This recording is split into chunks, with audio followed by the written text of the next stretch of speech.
lovelies. Welcome to the first discussion of the online version of our class. This is part 1 of the sunflower. For the physical copy, it's pages 3 to 20. I have the iBook version right here. I have taken some screenshots of it. So for the iBook version, it starts on page 15, but if you are following along with the physical copy, it starts for you on page 3. As we're going along, I'll try to be mindful of what page you should be on according to which copy you have. I'll try to remember that, but just know, iBook people, we're starting on page 15. If you have the physical copy, it's on page 3. I know that period 2 and 3, we already talked about part 1. You can continue to listen if you feel like you need a refresher. It was last week and we haven't, talked or met in a while, and it's okay to just have this for yourselves. But this is definitely for period 4 because we didn't even get to discuss part 1 of the sunflower. So I wanted to have you utilize this if you feel like you need it. Okay, so let's start. So as I've mentioned, this is based off of the true story of Simon Wiesenthal and how he was actually a member. He was in the Holocaust, and he actually had a Nazi ask him for forgiveness in his real life, and this recounts his journey with that. And when he starts off this book, I already noticed, I've already underlined before I started pressing play for you all. He really starts off this book trying to depict to us how awful the concentration camp is. I was standing on the parade ground where the prisoners were slowly assembling. They had just had their breakfast, quote unquote. A dark, bitter brew, which the camp cooks had the nerve to call coffee.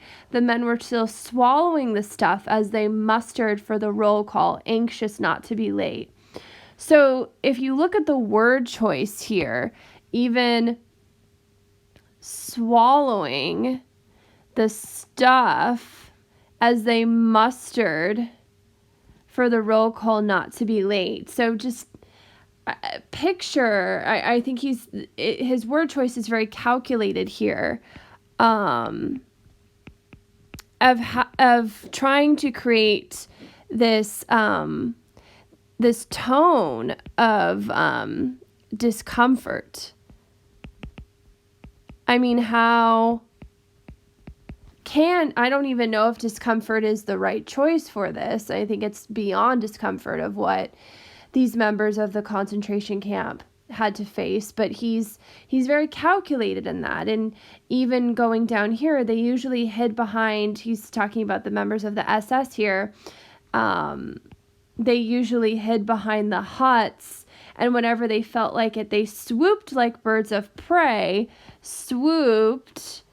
I pictured like this big bird, big eagle coming down to these helpless prey on the helpless prisoners. Every day some were injured. It was part of the quote unquote program. So here I think,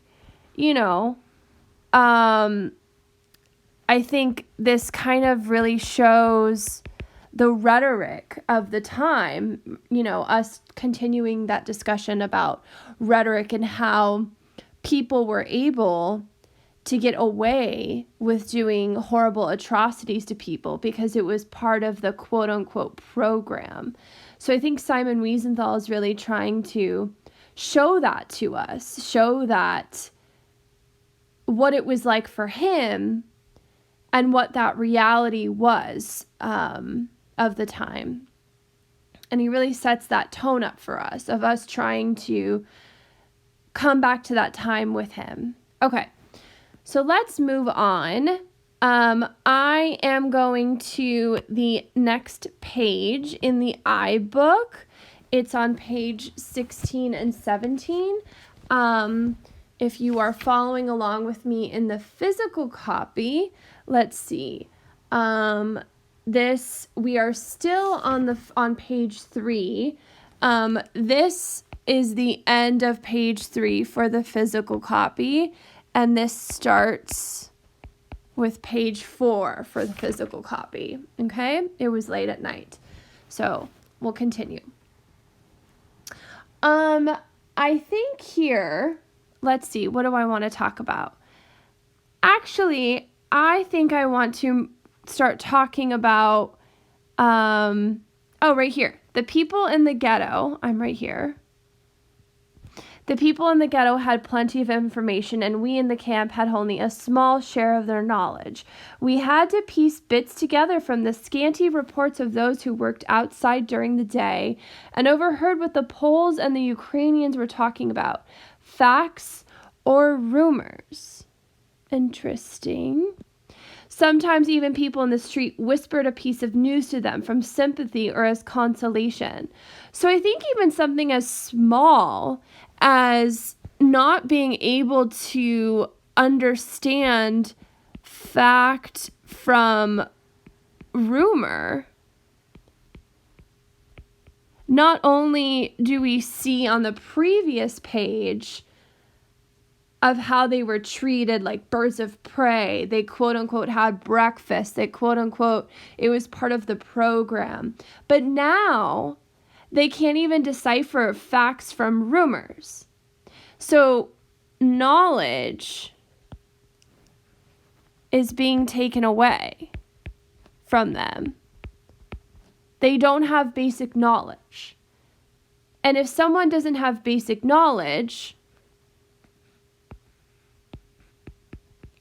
they can't have any power. So again, we're seeing how these people were really broken down. It starts with not just treating them poorly, but if they're not able to decipher what's real and what's fake, what is real news, what is fake news, then how are they able to gain power, and how are they able to have some sort of autonomy for themselves and escape this hell that they lived through? Okay, so again, in the opening pages, Simon Wiesenthal is just setting it up for us, really setting up the scene for us. So let's start with seeing who we can meet. So, here, Simon Wiesenthal says, in the polyglot mass of humanity were members of various social strata, rich and poor, highly educated and illiterate, religious men and agnostics, the kind-hearted and the selfish, courageous men and the dull-witted. A common fate had made them all equal. But inevitably, they splintered into small groups, close communities of men who in other circumstances would never be found together. So I think here, he's really trying to show us too that it's all the same. They were all discriminated against because they were Jews. It didn't matter. It didn't matter if they were educated or illiterate or kind-hearted or courageous. It was all based off of looks. It was all based off of if they were Jewish, if they were not. And again, if you are on the physical copy, this is on page 5 for you. We're on page 5 from the physical copy on the second paragraph. Okay? So then Simon Wiesenthal starts introducing us to some people. The group to which I belonged included my old friend Arthur and a Jew named Hosek, a recent arrival. These were my closest companions. I'm going to underline in a different color some of the different friends we meet. Hosek was sensitive and deeply religious. His faith could be hurt by the environment of the camp and by the jeers or insinuations of others, but it could never be shaken. I, for one, could only envy him. He had an answer for everything, while we others vainly groped for explanations and fell victims to despair. His peace of mind sometimes disconcerted us. So I'm already understanding that Hosek is sensitive. He's religious. He's hopeful. He has a strong faith. Okay. Seems like he marches to the beat of his own drum. He's an individual. I mean, if you can be faithful in a concentration camp, you're probably a really stand-up guy.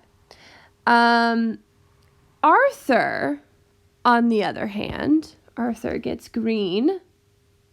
Arthur, especially whose attitude to life was ironic, was irritated by Hosek's placidity and sometimes he even mocked him or was angry with him. Okay, so I can already gather from that Arthur is probably a lot more negative than Hosek. And I don't know if we know what placidity means. This means it's like it's calm. It's feeling calm. So Hosek is peaceful. He's calm. Arthur, on the other hand, he's used to just being described as angry. He mocked him. Okay? So Arthur and Hosek are going to butt heads a little bit. I can already tell. I'm already inferring about character analysis. And then Simon tells us, I probably should have put blue here, but that's okay. Jokingly, I called Hosek rabbi. He was not, of course, a rabbi. He was a businessman, but religion permeated his life. Permeated. It's very present in his life. He knew that he was superior to us, that we were the poorer for our lack of faith, but he was ever ready to share his wealth of wisdom and piety with us and give us strength. So Hosek isn't obnoxious about, I'm just looking at, I'm inferring, which means I'm guessing, I'm making observations about this. He doesn't seem obnoxious about his religion. He just lives his life. He's like, yo, I'm Hosek. I'm sure he says, yo, I'm Hosek. He's very aware of his name. Okay, Miss Turner. He's very religious, but he's not obnoxious about it. He wants to, he seems like a good guy. Like that's what I'm gathering. He's a good guy. Arthur, on the other hand, I don't know. He seems, I don't know if I'd want to hang out with Arthur in a concentration camp. I feel like I'd want to hang out with Hosek. I feel like Hosek's gonna give me some hope, give me some faith. Not be annoying about it, but he's just trying to spread his love. That's what we need to be doing right now. We need to be spreading our love. Okay? All right, so we have Simon, writer. We have, of this book, we have Hosek. He's religious. He's sometimes called the rabbi. He's hopeful. He's not annoying about it, but no, we like him. I like Hosek. I don't want to impose my beliefs on you, but I feel like I want to be Hosek's friend. I don't know if I want to be Arthur's friend. I don't know if I want to deal with negative Ned in a already negative environment, but that's just me. Okay. All right. So, I think I'm trying to find where I want to skip to. Okay. So, let's see. I'm going to say, pause for a second, everyone. La, la, la, la, la, la, la. Okay. I want to skip to page 14 in the physical copy, okay? Because we're getting introduced to characters. We can skip a little bit through. And I'm looking at the time. I've already been talking for 15 minutes. So I hope I haven't put you into a coma already, my friends. But let's skip a few pages. So let's see. I'm going to try and find this, so bear with me, my friends. How we doing, everyone? Okay, good. Let's see.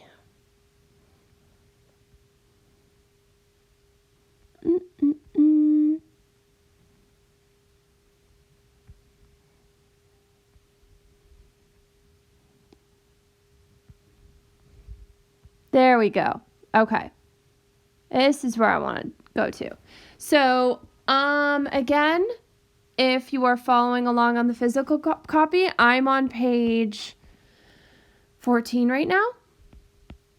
And of course, if in your iBook, you should be on page 36. So, I want to talk about this, okay?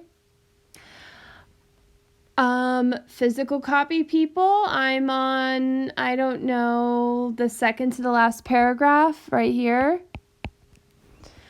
I stared spellbound. The flower head seemed to absorb the sun rays like mirrors and draw them down into the darkness of the ground as my gaze wandered from the sunflower to the grave.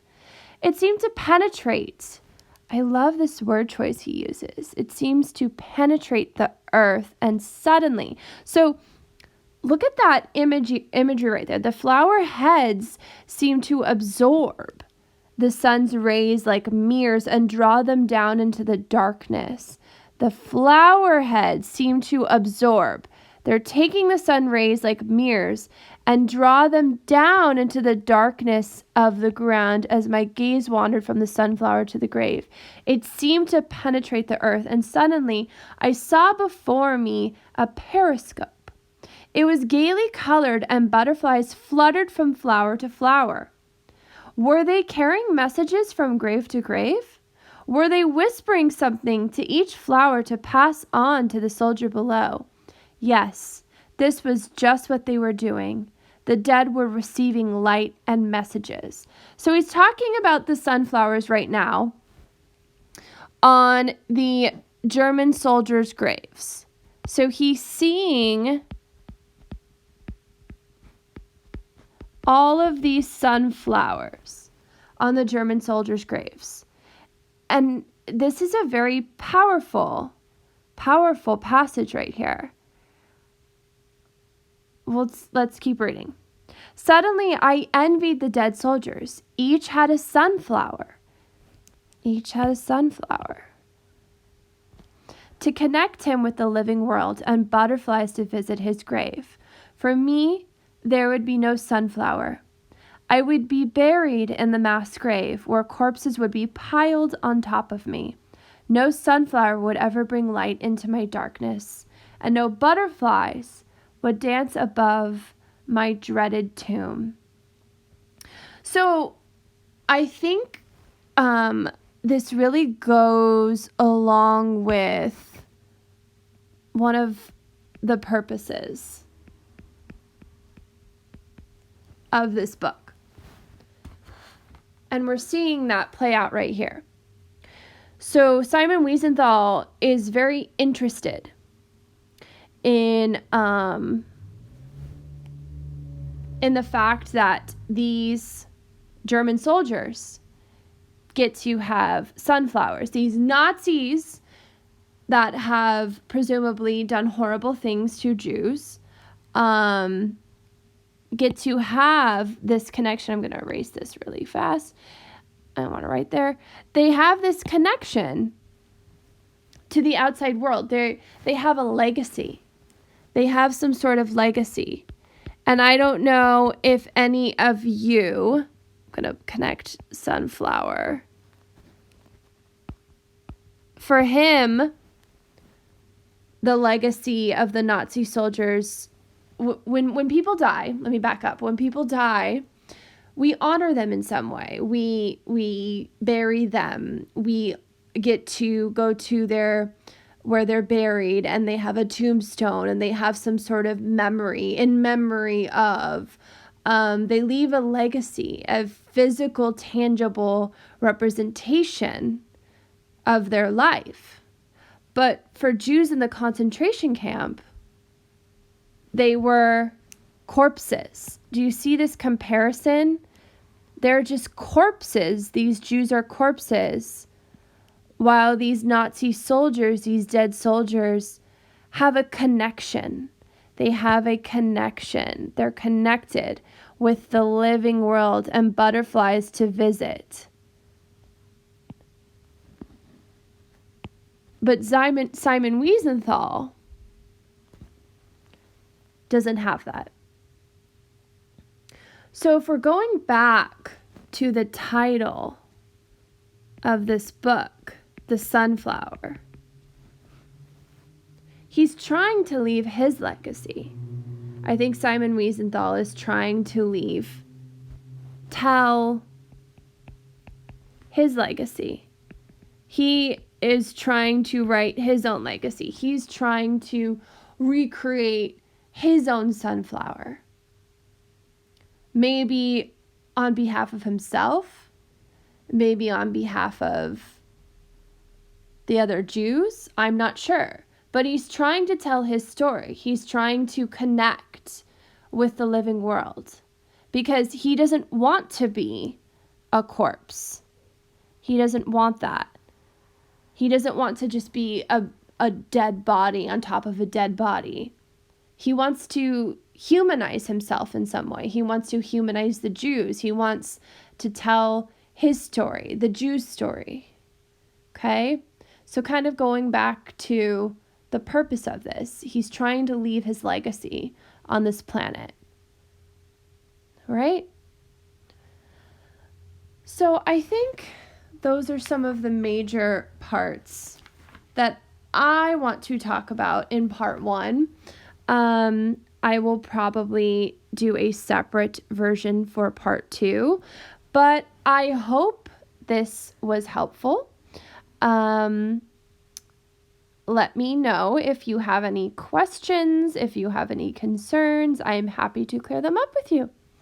Alrighty, that has ended the discussion of part 1.